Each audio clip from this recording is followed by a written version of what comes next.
Que una sección tenga acero en compresión no necesariamente tiene que ser una viga doblemente reforzada. Una de las cosas que siempre me preguntan es: profesor, cuando mi viga tiene acero en compresión, ¿es una viga doblemente reforzada? Que parezca una viga doblemente reforzada no necesariamente significa que ha tenido que ser diseñada como una viga doblemente reforzada. Para eso hay que entender algunos conceptos muy importantes, sobre todo en las vigas que son consideradas como vigas con un alto compromiso sísmico. ¿Por qué? Si tú recuerdas el capítulo 21 de la 060 o el capítulo 18 de la ACI, hay sistemas, para el caso de la ACI, sistema de pórticos especiales a momento o pórticos intermedios a momento, y lo que sería en la norma peruana, pues los sistemas de pórticos especiales o pórticos resistentes y los sistemas de muros estructurales.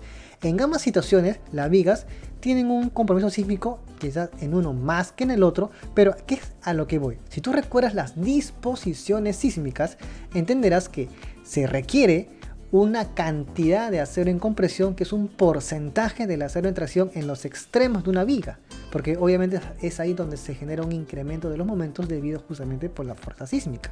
Entonces, por disposición sísmica se requiere un porcentaje del acero en tracción en la zona de compresión. Es decir, así tú hayas diseñado tu viga solamente como una viga simplemente reforzada, tienes que agregarle acero en compresión, que es un porcentaje que te requiere la norma, que te pide la norma, para que obviamente obtengas una ductilidad correcta y puedas obviamente tener un comportamiento dúctil cuando ocurra un evento sísmico en estos elementos. Entonces, vuelvo a preguntar, ¿y eso es una viga doblemente reforzada?